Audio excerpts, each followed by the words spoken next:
Bonjour à toutes et tous. Bienvenue à cette collation numérique, justice sociale et intelligence artificielle. C'est la deuxième de la série des 4 rencontres alphanumériques pour la saison printemps et hiver 2021, je m'excuse. Et la saison printemps va bientôt sortir vers la mi-mars, donc restez aux aguets. On n'a pas fini. Je vous en parle un peu plus à la fin de l'événement de ce qu'il y a à venir. Donc, avant de commencer, je veux préciser que l'événement est enregistré. Donc, en plus de se dérouler sur Zoom, il est aussi repartagé en direct sur la page Facebook de Biblio Presto et aussi repartagé par Techno Culture Club. Je me présente, je suis Bianca, chargée de conception et de médiation, ainsi que des événements au sein de l'équipe Alphanumérique. Donc, j'ai le grand plaisir d'organiser et d'animer la collation aujourd'hui avec Karine Gentelet. Je vais vous en dire un petit peu plus sur elle dans quelques instants. Je vais juste vous présenter le projet Alphanumérique pour ceux qui auraient peut-être jamais ou peu entendu parler de ce projet. Qu'est-ce que c'est? C'est un projet qui est porté par Biblio Presto avec comme partenaire Techno Culture Club. C'est un projet national de formation gratuite pour développer les compétences numériques. Donc, ça s'adresse autant au grand public qu'aux professionnels. Donc, comme les rencontres aujourd'hui sont ouvertes à tous, mais avec un souci particulier vers les employés dans des institutions publiques ou dans des organismes communautaires qui peuvent de loin ou de près faire de l'accompagnement numérique. Donc, le projet est déployé jusqu'en mars 2022. À l'heure actuelle, nos formations sont offertes en ligne et vous pouvez les programmer gratuitement pour vos publics selon les thématiques qui vous intéressent, que ce soit les fausses nouvelles, le cyberharcèlement, l'usage de la tablette. Je vous invite à vous rendre sur notre site alphanumérique.ca ou à nous écrire à l'adresse info@alphanumérique.ca. Et si vous êtes du milieu communautaire, on a une adresse qui est spécialement conçue pour vous. On cherche à répondre aux besoins des publics de façon plus précise. Donc, vous pouvez entamer un dialogue avec nous pour voir comment est-ce que nos formations peuvent s'adapter à vos publics. Donc, vous pouvez nous rejoindre au communautaire à commercial-technoculture.club. Vous allez trouver l'adresse dans la section conversation de la page Zoom. Donc, un grand merci à Romain. C'est notre technique aujourd'hui. Il va être présent dans le clavardage. C'est notre modérateur, si on veut. Coucou Romain. C'est le fun de pouvoir voir ton beau visage. Merci. Donc, si vous avez des questions d'ordre technique, vous pouvez vous adresser à lui dans la section discussion, dans la section questions et réponses. Si jamais il y a un problème de connexion qui devait survenir, c'est possible qu'il reprenne le contrôle de l'écran, donc que vous l'entendiez ou que vous le voyez. Ne soyez pas surpris. Est-ce que tu voulais te présenter, dire un petit bonjour, Romain? Oui, bonjour, excusez-moi, je suis en train de régler un petit souci déjà technique. Bonjour, je m'appelle Roman, je vais m'occuper de tout ce qui est comme aspect technique pour la collation numérique d'aujourd'hui. Je vous souhaite également la bienvenue, puis n'hésitez pas à me retransmettre vos questions, je les enverrai après à Karine et à Bianca pour qu'elles puissent les traiter. Donc voilà, bon atelier, enfin bonne collation à vous tous. Merci, Romain. Donc, c'est ça. Que vous soyez en direct sur Zoom ou sur Facebook, on l'a dit, n'hésitez pas à participer à la conversation. Donc, Romain est là pour recueillir vos interventions sur l'onglet Q&A ou dans la section discussion. N'hésitez pas à poser des questions ou même à partager des témoignages ou des expériences sur les sujets abordés. Il va y avoir une période dédiée aux questions à la fin ainsi qu'aux commentaires. Vous pouvez vous exprimer de manière spontanée et quand le moment va être venu, on va pouvoir revenir sans problème sur certains sujets. Donc, une dernière chose, cet événement, c'est un espace de partage et de réflexion. On essaie de se baser autant que possible sur des principes d'intelligence collective, collaborative. De là, c'est pourquoi on est assez heureux si les gens partagent pendant les rencontres. On n'a pas la prétention de fournir des réponses ou des modes d'emploi. L'objectif, c'est vraiment la mise en commun de nos expériences et de mettre en lumière certaines réalités du monde numérique, puis d'avoir un peu des vitrines justement sur différents aspects, beaucoup en lien avec l'accessibilité et l'inclusion qui sont chers dans l'équipe alphanumérique. Et notre invitée aujourd'hui, on est vraiment chanceux de la voir, c'est Karine Gentelet. Elle est titulaire de la chaire Abeona ENS Obvia en intelligence artificielle et justice sociale. Elle est aussi professeure agrégée au département des sciences sociales de l'Université du Québec en Outaouais. Ses intérêts de recherche et ses publications portent sur la reconnaissance des droits des peuples autochtones, les usages de la technologie numérique et de l'intelligence artificielle au service de la justice sociale, l'éthique de la recherche en contexte autochtone et la responsabilité sociale des chercheurs. Elle est aussi co-responsable d'un axe de recherche sur les relations internationales, l'action humanitaire et les droits humains au sein de l'OBVIA. Et elle est engagée dans la promotion et la défense des droits de la personne auprès d'Amnesty International depuis 2007. Donc, Karine, si tu veux nous en dire un tout petit peu plus sur la fameuse chaire Abeona ENS OBVIA et un peu plus sur toi si tu as quelque chose à ajouter. Je te laisse la parole. Merci d'être avec nous. Bonjour. Bonjour, merci beaucoup Bianca, ça me fait très très plaisir d'être là et d'avoir une discussion avec les personnes qui sont en ligne. Alors la chaire, c'est une chaire, en fait le fait que la chaire s'appelle chaire Abeona ENS Obvia, c'est en fait 3 organismes qui sont la fondation Abeona qui est une fondation européenne sur les données, l'ENS qui est l'école nationale supérieure, c'est une école, c'est une université à Paris en France et l'OBVIA, c'est l'Observatoire international des impacts sociétaux de l'intelligence artificielle, du numérique et de l'intelligence artificielle, qui est rattaché à l'Université Laval. Donc, en fait, ces 3 organisations se sont mises ensemble pour offrir une chaire de professeurs invités. Donc, en fait, mon travail, mon affiliation, c'est l'UQO en Outaouais, mais je suis professeur invité à l'Université Laval et à l'École nationale supérieure à Paris pour une année. Donc, on m'offre l'opportunité de développer une réflexion et des travaux sur la conjonction entre la justice sociale et l'intelligence artificielle. Donc voilà, j'ai cette chaire-là pour l'année 2020-2021. Donc j'ai commencé en septembre et je finirai en septembre ou décembre, on est en train de voir. Mais voilà, en gros, c'est ça, cette chaire-là, une année juste à travailler là-dessus. Est-ce que ça fait longtemps que cette chaire-là existe? Ou... Non, en fait, je suis la 2e titulaire de la chaire. La première était Kate Crawford, qui a été directrice exécutive d'un institut de recherche qui s'appelle iNow, qui est rattaché à l'Université de New York. Et donc voilà, je suis la 2e titulaire.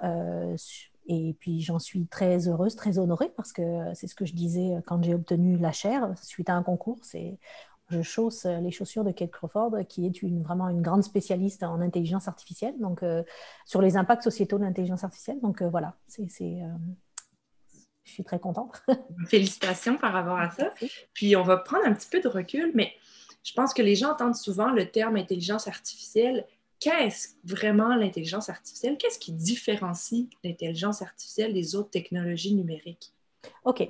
Alors, par rapport à ça, je dois vous dire que ma position, c'est une position, je suis sociologue de formation, j'ai une formation aussi en anthropologie, donc ce n'est pas un point de vue de quelqu'un qui est en ingénierie ou qui est développeur, OK? J'ai vraiment une position sciences sociales, donc autrement dit, tirez-moi pas des roches si ça ne correspond pas tout à fait à la définition, je vais dire ma définition de l'intelligence artificielle, qu'est-ce que c'est?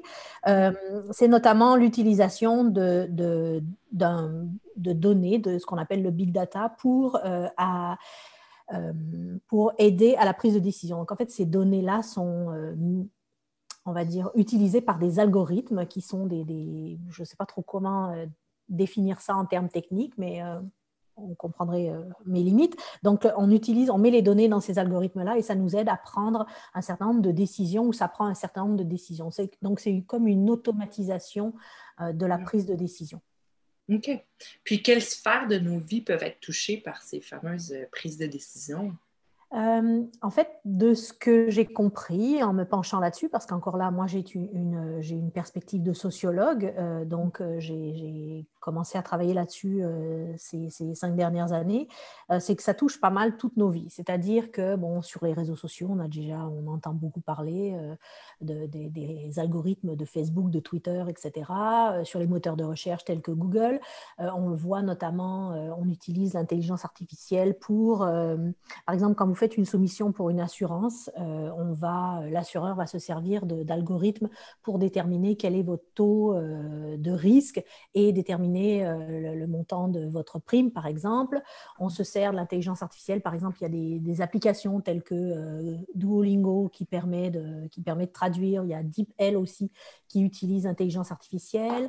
Il y a la reconnaissance faciale, par exemple, qui utilise... Donc, c'est vraiment extrêmement varié et c'est dans à peu près toutes les sphères de ce que j'ai pu voir. C'est à peu près dans toutes les sphères de notre vie de tous les jours, à différents niveaux.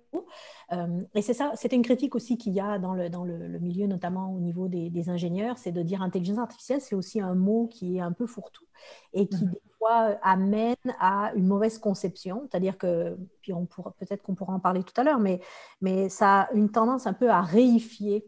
C'est comme s'il y avait une intelligence supérieure et d'une rationalité extrême par rapport à l'intelligence humaine, alors qu'en fait, beaucoup de mes collègues disent qu'ils préféreraient parler d'algorithmes et d'intelligence algorithmique, parce que ce sont les algorithmes qui décident, autrement dit, ce sont des formules mathématiques qui, je pense, mais qui vont décider qui vont amener les solutions.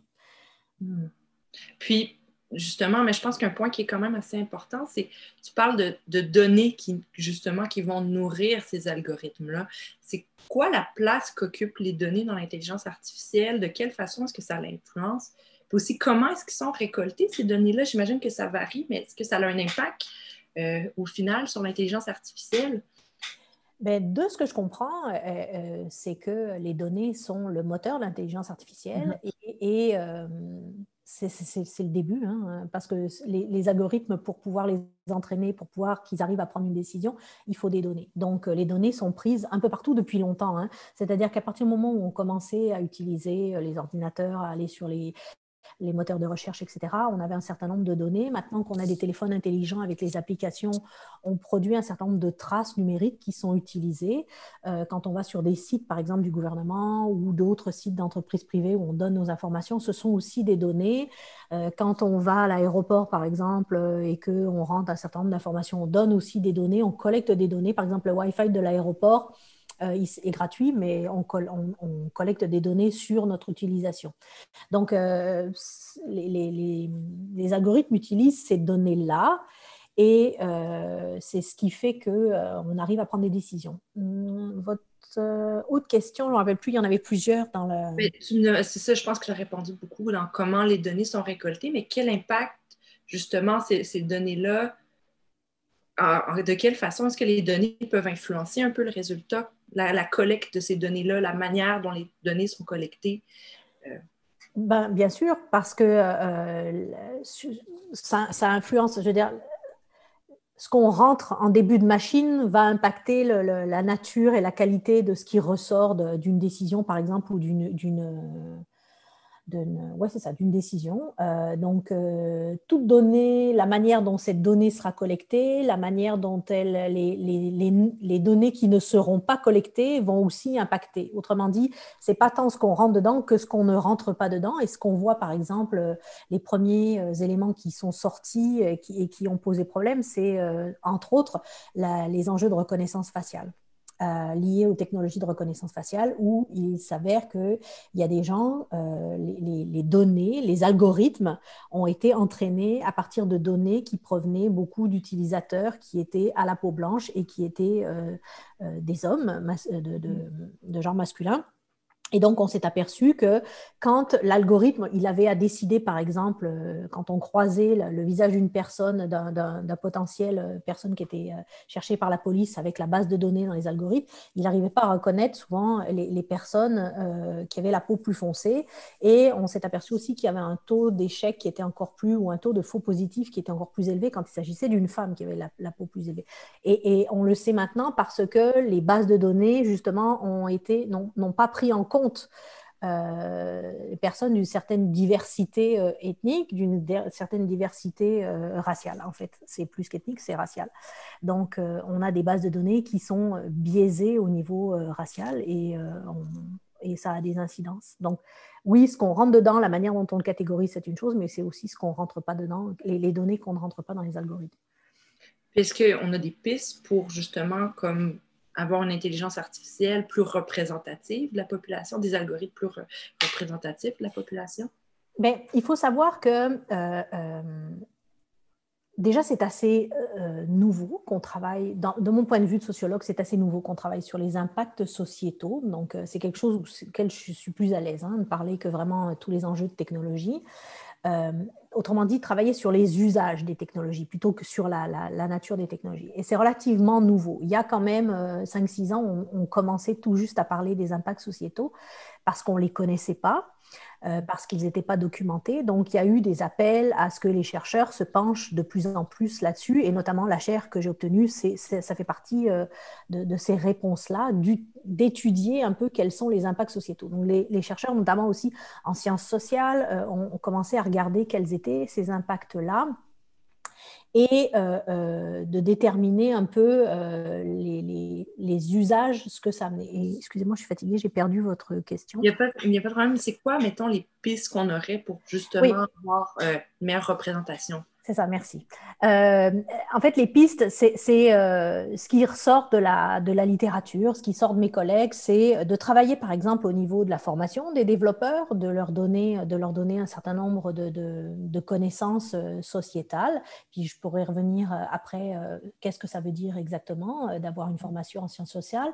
C'est de travailler aussi au niveau donc de la constitution des bases de données, à savoir inclure peut-être d'avoir une diversité, diverses sources, d'inclure aussi les personnes qui sont concernées et qui sont impactées, et peut-être aussi d'avoir un certain nombre un écosystème de lois ou de régulations qui force, si vous voulez, un petit peu à faire en sorte que non seulement l'utilisation de ces algorithmes-là répondent à un certain nombre de normes, qu'il n'ait pas d'impact sur les personnes, toutes les personnes, et les personnes qui sont discriminées, et les personnes, enfin, en tout cas, qu'on arrive à contraindre, à restreindre les impacts négatifs, et aussi qui, si vous voulez, permettent aussi aux citoyens d'avoir des recours lorsqu'il y a eu, par exemple, atteinte à un certain nombre de droits.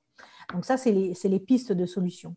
Donc formation, participation et aussi régulation, on va dire, c'est les trois niveaux. Puis, j'aimerais ça revenir un peu sur quelque chose que tu as dit, c'est la prise de décision des algorithmes. Est-ce qu'on se base sur des concepts moraux ou éthiques pour justement décider de la façon que ces algorithmes prennent des décisions? C'est les premières choses qui ont commencé, je dirais, à sortir, et dont on parle beaucoup. C'est donc l'éthique. Il y a tout un courant qui est développer une IA responsable, l'éthique de l'IA. Donc, il y a une grosse réflexion là-dessus sur comment est-ce qu'on peut s'assurer que les technologies d'intelligence artificielle qui sont développées répondent au bien commun, fassent le bien plutôt que d'avoir des effets discriminatoires. Donc, il y a une grosse réflexion qui se fait là-dessus, sur l'éthique et comment est-ce qu'on rentre un peu d'éthique dans les pratiques, notamment des développeurs. Un peu comme ça s'est fait, je dirais, je vois un peu le parallèle avec ce qui s'est fait en médecine sur notamment le clonage, et d'avoir une réflexion un peu plus sociologique. Ce qui est intéressant à voir, c'est que donc, il y a cette réflexion-là qui se fait sur l'éthique, et en même temps, de notre côté, il y a un certain nombre de groupes qui sont impactés fortement, qui sont discriminés, qui disent l'éthique, ça ne suffit pas, on veut beaucoup plus que l'éthique. Et les courants aussi qui disent que l'éthique, c'est très bien, mais ce n'est pas contraignant.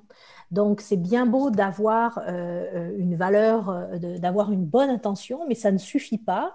Et particulièrement quand on parle d'intelligence artificielle, quand on parle de développement en intelligence artificielle, il y a énormément d'enjeux économiques.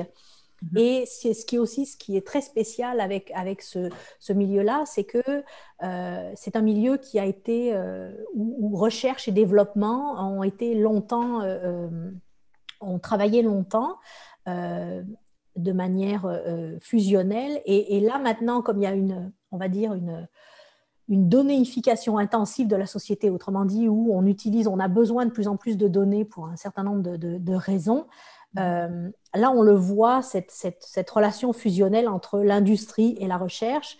Et donc, certains disent, par exemple, notamment mes collègues en droit, disent il faut absolument rendre ça plus contraignant et faire en sorte que ce ne soit pas juste une façon de dire qu'on est éthique. Et donc, on appelle ça de l'éthique washing, autrement dit, de se justifier par l'éthique en disant non, mais nous, on était éthique, mais de contraindre les sociétés qui développent ces outils-là à respecter un certain nombre de principes et à se faire sanctionner si jamais elles ne respectent pas ces principes, pas juste sur la bonne volonté.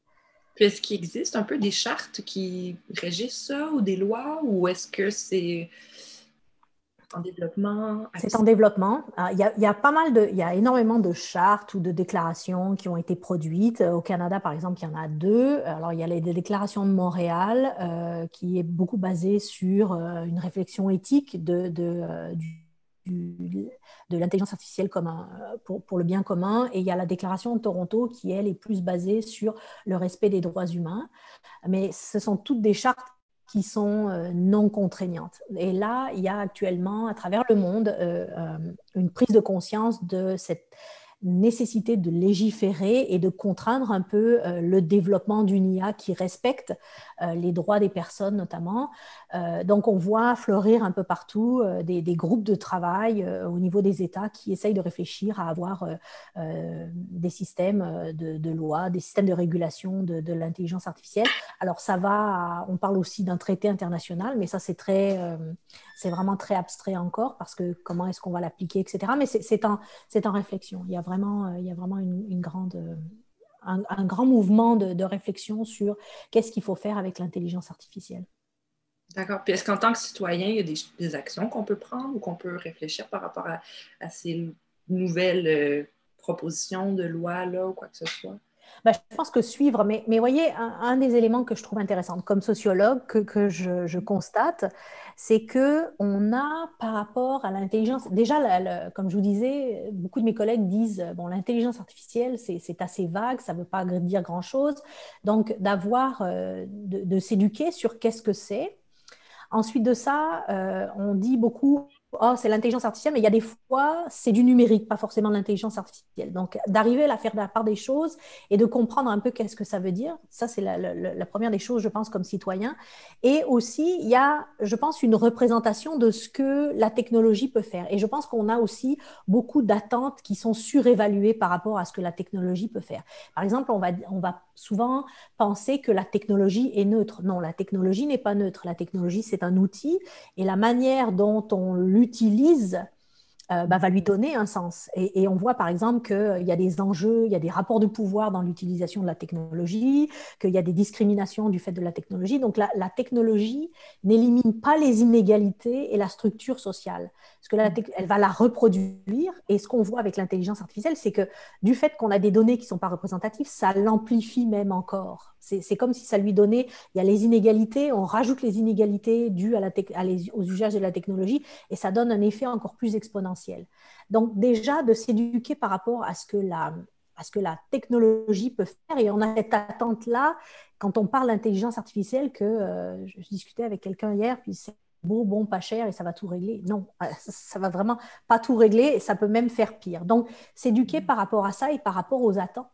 Et un autre élément aussi que je trouve comme citoyen qui est intéressant, c'est de ne pas avoir peur de la technologie, de cette technologie-là en particulier, parce que, puis c'est l'exemple que je reprends tout le temps, mais j'ai des collègues qui sont des experts en droit économiques et sociaux. Vraiment, c'est des gens qui ont des très grandes connaissances. Et je lui disais, peux-tu regarder, je pense que je vous en avais parlé, Bianca, mais je disais, peux-tu regarder quel impact l'usage de cette application pourrait avoir sur les droits économiques et sociaux, et la personne me dit non, moi j'y connais rien en technologie. C'est pas un enjeu de technologie, c'est un enjeu de droits économiques et sociaux à la base. Alors se rajoute un enjeu technologique dessus, mais encore là, on n'a pas besoin de savoir comment fonctionne la technologie pour avoir un avis sur la technologie. Donc je pense que comme citoyen aussi, il faut reprendre possession de ces enjeux-là et se dire que on comprendra, on sait comment, par exemple, on n'a pas besoin de savoir comment fonctionne le moteur d'une voiture pour être capable comment est-ce qu'elle fonctionne. Tout comme quand j'imprime, je n'ai pas besoin de savoir comment fonctionne l'imprimante, mais je sais à quoi ça va me servir d'imprimer. Donc, je pense que comme société, on a besoin de ça et par l'éducation, par ce que vous faites, ce type d'événement-là qui explique qu'est-ce que c'est, alors mes collègues juristes diraient en des termes profanes, mais en des qu'est-ce que c'est l'intelligence artificielle, puis à la rigueur, des gens comme moi qui connaissent sans connaître, mais qui sont capables de réexpliquer un peu qu'est-ce que c'est l'intelligence artificielle, ou qu'est-ce que ça n'est pas, ou quelle est la compréhension qu'ils en ont. Je pense que c'est très important, c'est très important. Comme un travail de démystifier, que ce soit plus un peu l'espèce de créature mystique, parce qu'on part du pouvoir, justement, j'ai l'impression, quand on le voit comme quelque chose de tellement loin de nous, puis de le ramener dans le concret, je pense que ça redonne un peu un pouvoir d'agir, puis une volonté, justement, d'être plus dans l'action par rapport à justement les effets de l'intelligence artificielle. Enfin, du moins, c'est comme ça que je le vois, mais ouais, j'aime beaucoup ce que vous venez de dire.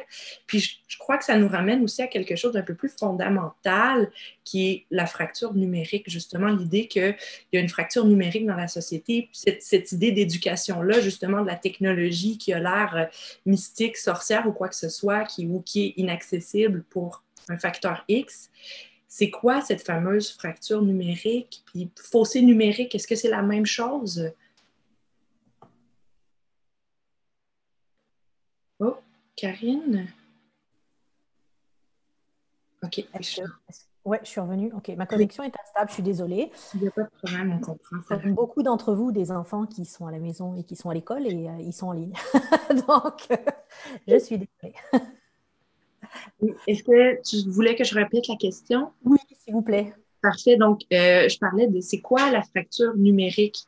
Justement, si on parle un peu de la technologie puis de cette inégalité à l'accès à la connaissance, quoi que ce soit, c'est quoi la fracture numérique? Le fossé numérique, est-ce que c'est la même chose? En fait, ce sont les fractures numériques. Et puis, en fait, c'est lié aux usages. Et c'est ce que j'ai fait une étude avec une étudiante cet été sur les réponses technologiques à la Covid. Et en fouillant un peu la littérature, en fait, les inégalités, les fractures numériques devraient être considérées comme des inégalités sociales parce que ça a le même impact que les inégalités sociales et les inégalités sociales de santé, par exemple. Et on l'a vu, et c'est ça qui pour moi était un révélateur, et je n'aurais pas dû, mais on a vu avec la Covid, c'est-à-dire que le fait qu'on soit obligé de pratiquer la distanciation physique et que donc on s'est remis intensivement à tout ce qui était les outils numériques pour communiquer, pour interagir, là, tout d'un coup, on s'est aperçu que ce n'était pas aussi simple. C'est pas juste un accès à Internet. Et donc, en faisant cette étude-là, on s'est aperçu avec l'étudiante avec qui j'ai travaillé que en fait, c'était extrêmement bien connu, ces fractures-là numériques. Et donc, il y en a plusieurs niveaux. Et souvent, c'est réduit. Et c'est ça, quand je parlais de justement qu'est-ce que représente la technologie et qu'on a des fois une vision qui a tendance à simplifier et ce que la technologie peut faire et les usages de la technologie, c'est ça, c'est qu'on va dire la fracture, oh mais les gens, par exemple là j'entendais où pour aller se faire vacciner, il faut aller sur un site internet, et ils disaient, oh mais les personnes âgées ne pourront pas, mais il n'y a pas que ça, il n'y a pas que ça, le fait d'être capable. Ce qu'on a vu par exemple avec la vaccination, notamment aux États-Unis, c'est que bon, il y a le site internet, c'est une chose, il y a l'accès à Internet, à la possession d'un téléphone intelligent, mais il y a aussi le fait de comprendre l'information qui est sur un site Internet. Donc, en fait, cette fracture-là numérique, elle est vraiment à plusieurs niveaux. Puis, il y a en fait l'autre élément qui est les groupes qu'on n'atteint pas, c'est-à-dire les groupes qui ne sont pas... qui, parce qu'ils n'ont pas forcément d'accès Internet, parce qu'ils n'ont pas une littératie numérique qui leur permet de comprendre, donc ils ne participent pas à un certain nombre de collectes d'informations. Et parce qu'ils ne participent pas à la collecte d'informations, l'information qui va être mise en avant, elle ne va pas répondre à leurs besoins. Donc, ils vont encore moins y participer. Donc, et on a vu par exemple à New York que c'était tellement compliqué de trouver l'information pour aller s'inscrire sur les sites pour aller se faire vacciner que les groupes qui étaient les plus marginalisés n'allaient pas parce qu'ils n'arrivaient pas à comprendre sur quel site aller, quelles informations rentrer. Donc, c'est vraiment de base. Donc, en fait, Et souvent, ce qu'on entend parler, c'est la fracture numérique. Et on va dire, oh, ben, c'est les personnes âgées. Et on va dire, les jeunes se débrouillent mieux parce qu'ils ont l'habitude. Mais c'est une chose de naviguer sur Internet et de liker une photo sur Instagram ou quoi que ce soit, et de comprendre une information qui est peut-être compliquée dans un climat qui est stressant, qui est une pandémie, sur un enjeu qui est crucial, comme se faire vacciner, ce qui voudra dire reprendre un mode de vie un peu plus normal, etc. Donc, ces éléments-là, souvent, autrement dit, le contexte social et le contexte dans lequel les gens interagissent n'est pas pris en considération. Et ce qu'on trouvait qui était absolument fantastique, c'est que cette connaissance-là, elle était acquise avant. Mais quand on l'applique à la technologie, c'est comme si tout d'un coup, on expurgeait le contexte sociétal et on expurgeait toutes les inégalités et si vous voulez, on déployait la technologie dans un vacuum social. Alors que non, c'est extrêmement lié. Et donc, c'est ça, les fractures sociétales, les fractures, numériques. Les fractures numériques sont, on va dire, l'expression des inégalités sociales. Et la contraction entre les inégalités sociales et les inégalités numériques. Ouais, c'est un peu comme, c'est une continuité directe de tout ça. Puis j'aime beaucoup qu'est-ce que tu viens de dire sur le fait qu'on met un peu la technologie un peu dans un genre de vacuum. Parce que si on pense à des personnes âgées qui ont connu l'arrivée de la télévision, le changement ils ont vécu beaucoup de changements technologiques, mais c'est comme si là, avec l'ordinateur, leur connaissance, leur adaptation précédente était un peu balayée de la main, puis on leur redonnait pas justement cette reconnaissance qui pourrait tant les aider dans leur cheminement. Ouais, c'est un très beau. Mais une des choses, par exemple, quand tu disais comment est-ce qu'on peut faire, par exemple, pour avoir des technologies qui soient plus représentatives, il y a beaucoup de courants, par exemple, qui parlent de design justice. Alors, beaucoup. Il y en a un, en tout cas, qui est en train de monter en puissance, selon moi, notamment donc de donner une formation des développeurs en sciences sociales sur comprendre comment est-ce qu'une société fonctionne. Puis je vais vous donner un exemple après. Mais l'autre, c'est de partir du fait que les personnes sont détentrices d'un savoir et d'un savoir expérientiel et que ce serait intéressant de les consulter. Un, pour savoir si la technologie qui est développée, peu importe quelle qu'elle soit, intelligence artificielle ou numérique, servirait leurs intérêts. Mm-hmm. Et comment est-ce qu'on pourrait faire, parce qu'elles ont une expertise, ces personnes-là, de leur propre vécu, puis elles ont une expertise des solutions, vu qu'elles sont expertes de leur propre vécu. Donc, de les consulter, de dire, voilà, qu'est-ce que vous en pensez? Est-ce que ça vous servirait? Est-ce que vous trouvez que la manière dont c'est développé, ça peut être intéressant? Est-ce que est-ce qu'on saisit bien ce dont vous avez besoin, qui vous êtes, etc. Donc, la participation des personnes qui sont concernées, puis quand on parle de ces technologies-là, finalement, c'est un peu tout le monde, mais donc de leur redonner un peu, non seulement de la prise de pouvoir, mais aussi de leur redonner la place à leur connaissance. Parce que, par exemple, quand on parlait des enjeux de santé, il y a une certaine consultation avec des groupes qui se font. Et puis quand on prend, par exemple, quand on travaille au milieu communautaire, on est conscient un peu des enjeux de certains groupes, des besoins de certains groupes. Encore là, dans la technologie, ça n'est pas pris en compte. Donc, ces mouvements-là de design justice, justement, c'est de rendre la justice et d'inclure ces savoirs expérientiels, de les consulter. Merci. C'est une réponse très constructive, je pense, très inspirante. Surtout, c'est quelque chose qui nous tient beaucoup à cœur là, dans notre équipe alphanumérique.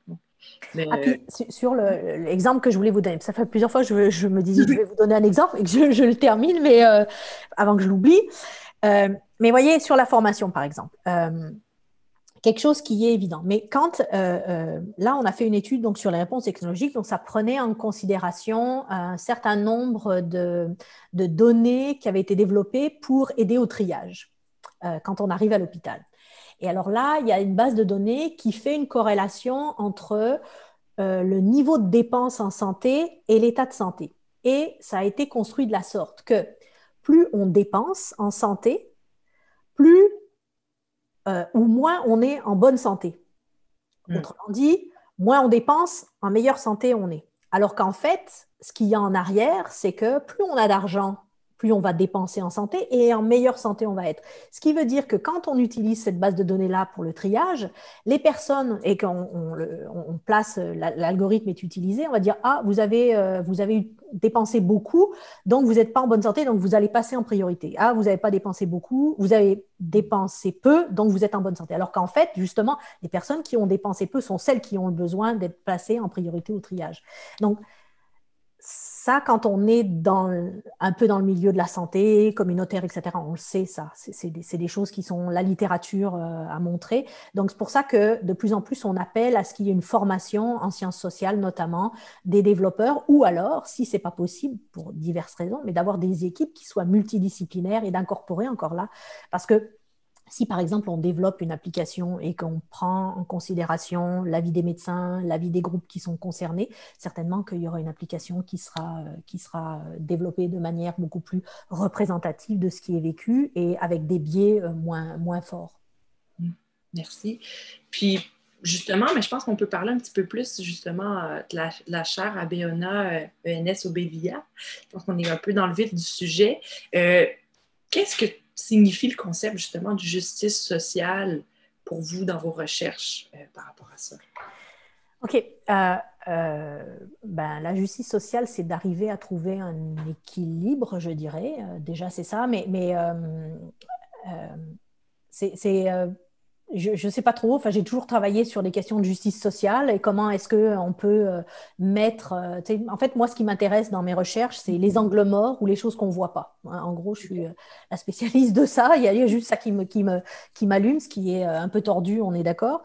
Mais pour moi, c'est ça la justice sociale, parce que quand je trouve qu'on parle trop d'une chose, ça veut dire qu'on laisse de côté d'autres éléments. Donc, c'est vraiment ça que je vais aller voir. Et souvent, ce que je me suis aperçue, c'est que, parce qu'au départ de mes études et de mes recherches, je travaille en collaboration avec les peuples autochtones.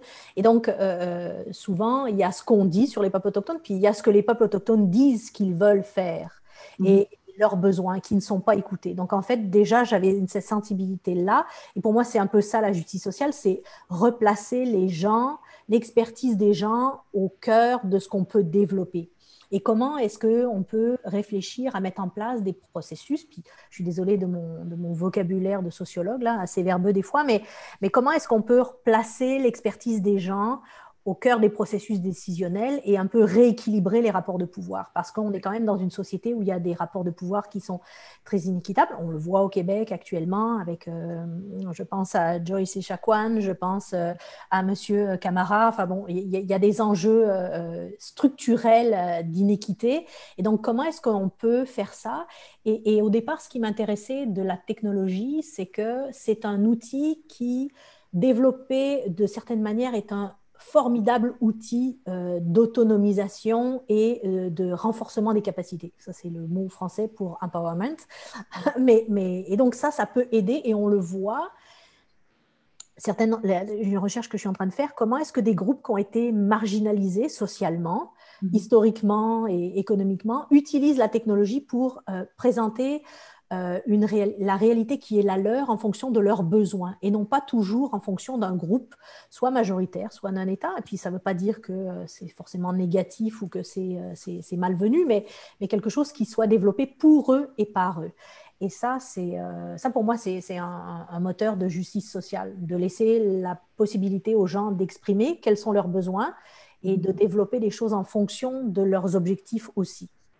Puis, justement, mais tu sais, je pense que c'est comme ce que vous dites, ça semble être vraiment l'idéal, mais est-ce qu'on peut rencontrer des barrières à la participation, justement, chez les groupes qui sont plus marginalisés? Puis, comment est-ce qu'on peut canaliser pour que par eux et d'eux-mêmes, ils peuvent justement s'autonomiser par rapport à ça?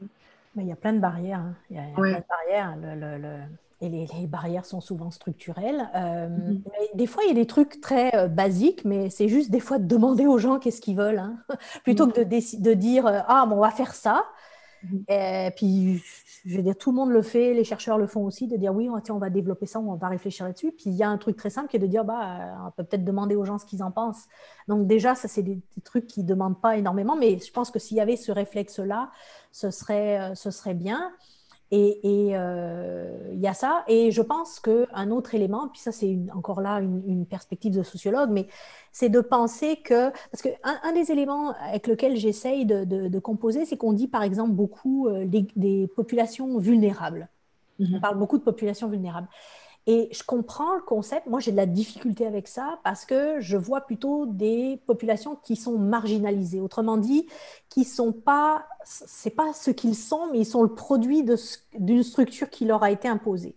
Donc déjà, je trouve que ça, au niveau des chercheurs, d'avoir ce shift-là, excusez-moi l'anglicisme, et de ce changement-là de paradigme, de voir les gens et de leur redonner un peu de pouvoir et d'agentivité. En sociologie, on va dire agentivité, là, de pouvoir d'action. Je trouve que ce serait important.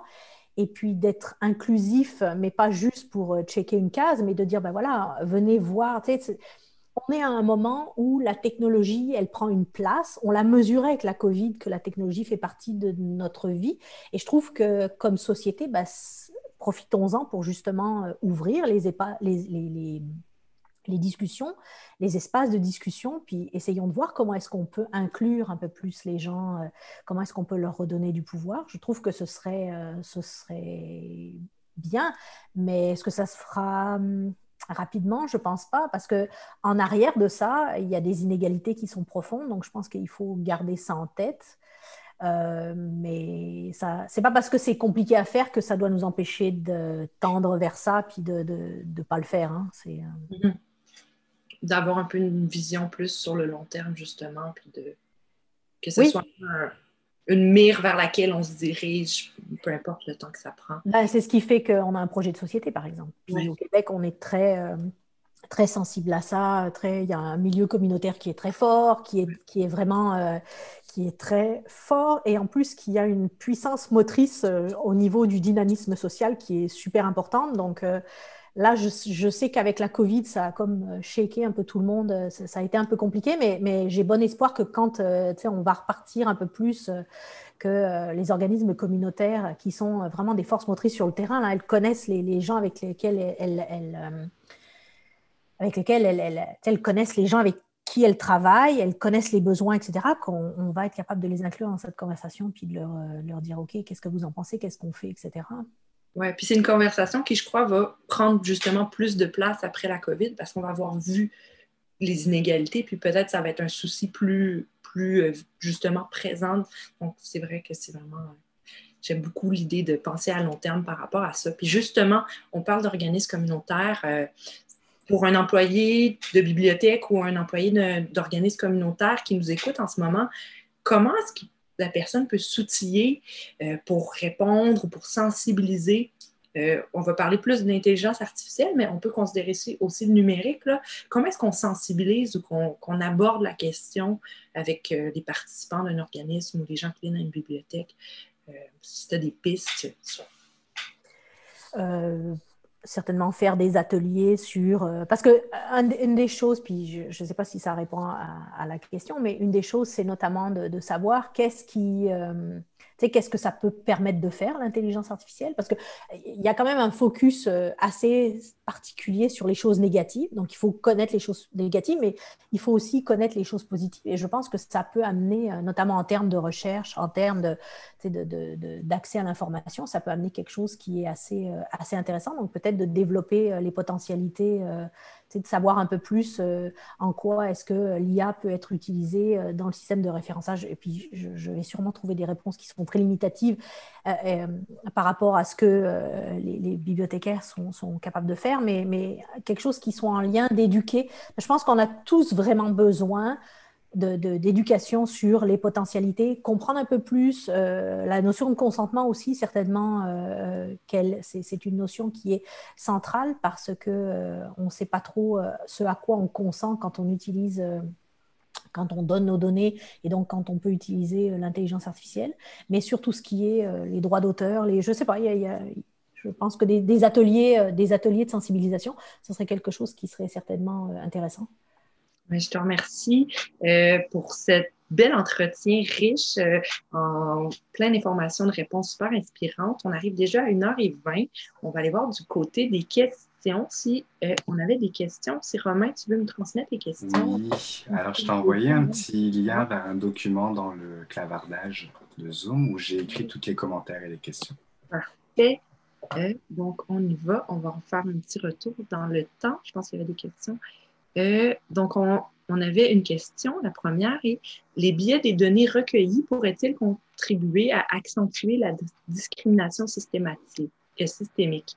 Je pense qu'on lui a répondu un petit peu à ça. Est-ce que tu avais un petit mot à rajouter par rapport à ça? Oui, je vais vous donner un exemple qui est, qui est assez clair, notamment sur les technologies de reconnaissance faciale. Il y a des faux positifs de la part de personnes de couleur de peau noire qui sont beaucoup plus importants quand on utilise les logiciels de discrimination raciale. Donc déjà, ces personnes-là sont un peu plus contrôlées parce qu'elles ont la peau noire. Mais en plus, quand on leur applique, quand on cherche un prévenu ou quoi que ce soit, enfin, je ne sais pas le terme, mais quand on cherche quelqu'un qui... comment est-ce qu'on dit? Ouais, non, enfin, quand on cherche à arrêter quelqu'un, un coupable, et qu'on le passe, il y a par exemple le cas le plus célèbre là, qui est devant la cour, c'est un monsieur à New York qui a été accusé par la police. La police a fait une descente absolument spectaculaire chez lui, et leur seul moyen de l'incriminer, c'était premièrement une photo Instagram qu'ils avaient récupérée de son profil Instagram. Donc il n'y avait pas d'autre preuve que ça, et en plus c'était même pas lui. Donc, parce qu'ils avaient chopé sa photo sur une caméra de sécurité. Il avait passé et la caméra s'était trompée, donc il a eu voilà. Donc oui, ça renforce les discriminations quand c'est biaisé.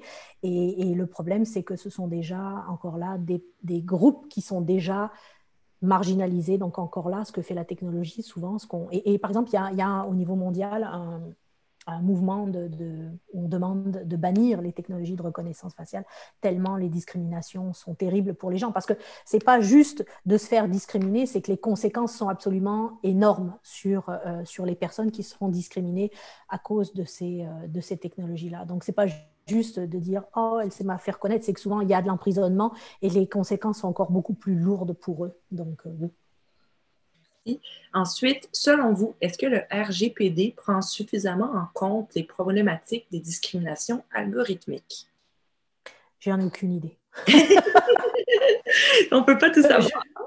Non, c'est ça. Et c'est loin. Si vous m'auriez dit, OK, mais le RGPD, je ne le connais pas assez. Je suis en train de faire une étude là-dessus, justement, sur tous les cadres et comment est-ce que ça. Donc, je vous le dirai plus tard.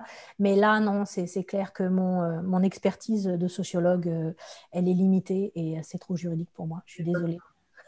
Merci. Puis ensuite, on continue. Ça, c'est une question de 2 personnes ensemble. En même temps, je pense que c'est peut-être plus un commentaire. Non, attends. En même temps, les développeurs, pour rester dans le marché, ça rime de plus en plus avec les besoins des utilisateurs. Donc, ce qu'on appelle le User-Based Experience, là, UX. Bon, est-ce que c'est valable aussi en intelligence artificielle? Puis est-ce qu'en appliquant des utilisateurs ou des clients, on n'offre pas une certaine éducation, un enrichissement des connaissances, justement, pour mettre en œuvre tout ce dont on a besoin? Mais je pense que oui, c'est-à-dire que c'est bien, mais ce que je vois là-dedans, enfin, il y a 2 éléments en arrière de ça. C'est que, premièrement, on parle d'un client, et pas d'un usager. Donc, c'est comme, on n'aura pas la même intégration d'enjeux quand c'est un client et donc on a une relation professionnelle et qu'en plus, on développe une application qui doit être vendue. Donc, j'entends ça. Après ça, si on change de contexte, est-ce que moi, par exemple, qui suis sociologue, je vais me dire que je peux consulter un ingénieur et développer une application? Non. Clairement, ça, c'est pas possible, tout comme je ne suis pas juriste. Donc, même si je consulte un juriste, ce que je vais développer, ça va être pauvrement en accord avec un certain nombre de principes. Ça ne va pas répondre aux normes. Donc, quand on parle d'enjeux sociétaux, je pense qu'on doit aller plus loin que oui, on consulte, et c'est pour ça que je disais qu'il y a aussi des collègues qui disent, mais peut-être que faire participer les groupes concernés, c'est une chose, mais aussi d'avoir des équipes multidisciplinaires, ce serait certainement quelque chose qui serait aussi important. Parce qu'on ne peut pas être spécialiste de tout. Et peut-être que les équipes vont développer quelque chose qui est en lien avec un sujet particulier. Elles vont être capables de faire ça, mais ça, je ne sais pas. Il n'y a rien qui remplace la formation et il n'y a rien qui remplace la collaboration. Et ça me pose problème, en plus de l'enjeu qui est le fait que souvent, le développement, en vue d'une application qui va être vendue, je trouve qu'il y a une apparence de conflit d'intérêt qui est un peu problématique à la base sur ce qu'on peut développer et sur les limites de ce qu'on pourra développer. Et par exemple, on le voit. L'exemple le plus récent là-dessus, c'est Google qui avait embauché, je ne sais pas si vous êtes au courant de ça, mais ça fait extrêmement grand bruit aux États-Unis, mais la responsable de l'équipe éthique au sein de l'équipe Google qui a été licenciée parce que, bon, c'était une des premières, le docteur Timney Brute, mais elle a commencé à lever un flag, excusez-moi, à propos justement de la reconnaissance faciale et des effets discriminatoires de la reconnaissance faciale. Ça, c'était il y a quelques années, c'est pas si longtemps, là, moins de 5 ans. Et là, apparemment, elle aurait sorti un article sur le fait qu'il y a certains logiciels ou apps de développement de langage qui seraient aussi discriminatoires, qui posaient problème. Bref, qui posaient problème. Et elle a été congédiée. Là, il y a une bataille pour savoir exactement pourquoi est-ce qu'elle a été congédiée. Est-ce qu'il y avait faute, il n'y avait pas faute. Mais ce que ça amène en arrière, si vous voulez, c'est qu'à un moment donné, il y a une limite qui fait que… Puis c'est ça qui m'a énormément surpris quand je suis arrivée un peu dans ce milieu-là, venant des sciences sociales, où on a des règles d'éthique extrêmement strictes quand on travaille avec les êtres humains, quand on développe des problématiques qui sont en lien avec des enjeux sociétaux sur la participation, sur la confidentialité, sur le conflit d'intérêts. Je veux dire, on a des certifications éthiques, etc. On est extrêmement normé. Et où là, il y a une grande promiscuité où des fois, moi personnellement, je trouve qu'on confond un peu entre le développement, la vente, etc. Enfin, c'est pas la vente, mais le développement public-privé. Et pour moi, ça, c'est un problème. C'est pas oui, c'est un client, donc est-ce qu'on va être capable de tout lui dire? Puis au risque de perdre le contrat, je suis pas sûre. Donc, ça peut faire effet, mais je pense que ça, à long terme, c'est pas ça dont on a besoin. Surtout encore là, qu'on sait et qu'on documente de plus en plus les effets qui peuvent être potentiellement négatifs. Et j'ai l'impression que plus on va aller dans la réflexion et plus on risque d'avoir un contrôle. C'est-à-dire que la technologie développée, par exemple, il y en a certains de mes collègues qui disent qu'il y a une sorte de boîte noire dans les algorithmes. On ne sait pas trop, avec le machine learning, ce que l'algorithme décide. Et certains collègues, et moi j'en fais partie, mais peut-être qu'on ne veut pas ça. Peut-être que, d'accord, c'est faisable, mais peut-être que comme société, on ne veut pas qu'il y ait, à un moment donné, une portion de l'algorithme qu'on n'est pas capable de contrôler. C'est le fun hein, au niveau technologique, mais peut-être que ce n'est pas ça qu'on veut. Et je pense qu'on est en train d'arriver à avoir cette discussion-là de ce qu'on veut et qu'on ne veut pas en termes de technologie. Puis la relation client, je trouve que ce n'est pas optimal pour développer la participation. J'ai une réponse très riche puis très intéressante parce que c'est quelque chose, je pense que, ouais, quand tu as parlé un peu justement par rapport au design justice, ça m'a fait penser justement à cette perspective-là de user experience. Puis c'est vrai que la technologie s'ancre vraiment dans une idée un peu capitaliste dans comment les choses sont développées. Ça m'amène au prochain commentaire. Justement, il y a quelqu'un, Magali, qui dit « On pourrait d'ailleurs souligner que certains auteurs parlent de plus en plus d'un capitalisme de surveillance. » Donc, on parle bien sûr de Dr. Zuboff, qui met vraiment justement par rapport à Google, si vous ne connaissez pas son livre Surveillance capitaliste, qui est très intéressant. Et je termine parce qu'on arrive à la fin. On a 2 petits commentaires. Donc, pour avoir Caroline qui nous dit « Pour avoir participé à un groupe de travail en matière de santé faisant appel aux notions de connaissances expérientielles, je confirme tout l'intérêt de recueillir le vécu et les intérêts des principaux intéressés pour construire les systèmes, donc les comités partenaires, patients, publics. » Et un dernier commentaire qui est « Il faut aussi renforcer les capacités des organismes communautaires en termes de technologie. » Je crois qu'aussi, c'est ça, l'accès au financement pour ça est aussi une grosse barrière. Donc, c'est ce qui conclut notre collation aujourd'hui. Est-ce que tu avais un petit mot de la fin pour nous, Karine? En fait, rapidement, là, mais je pense que les enjeux de techno sont, et je le dis chaque fois, hein, donc je me répète beaucoup, mais je pense que les enjeux de techno sont avant tout des enjeux sociétaux et qu'on doit les traiter comme des enjeux sociétaux avec des réponses sociétales. Et par exemple, dans la participation à des enjeux technologiques peut se faire de manière non technologique. On peut juste faire des rencontres puis décider de régler des enjeux techno avec des méthodes non techno. mais je pense que c'est ça. Faut revenir à des enjeux sociétaux. Je pense que c'est très important. Mais merci beaucoup, puis j'ai trouvé tes réponses super généreuses, puis les perspectives que tu as amenées vraiment enrichissantes. Je suis certaine que tout le monde qui a assisté a vraiment apprécié. Donc, un grand merci. Merci à tout le monde qui a participé. Merci à toute l'équipe alphanumérique, à Romain, à la technique. Là, la prochaine date, c'est le 9 mars, où on reçoit une sexologue pour parler des cyberviolences, puis comment réagir, expliquer un peu le phénomène. Puis le 25 mars, on reçoit nos cousins français, les bons clics avec Sarah Wally, qui est coordinatrice dans l'organisme. Donc, on va aller voir un peu c'est quoi leur mode de fonctionnement, comment en France est-ce qu'ils, justement, créent des ressources pour aider les gens à développer leurs connaissances numériques. Donc, on vous revient aussi bientôt avec l'horaire pour le printemps. Il va y avoir une nouvelle formule qui est le laboratoire numérique, où on va un peu plus parler en détail d'outils qui peuvent être utilisés par d'autres organismes. On va parler avec le projet Someone, qui est un projet qui vise justement à parler de la discrimination, de la haine raciale en ligne. Et on va recevoir 2 chercheuses du projet et ils vont nous présenter leurs outils. Ça va être super intéressant. Donc, restez à l'affût. Merci à tout le monde. Puis une bonne fin de journée. J'espère que vous allez vous porter bien. Bonne fin de semaine aussi à l'avance. Merci. Au revoir. Merci, au revoir. Au revoir.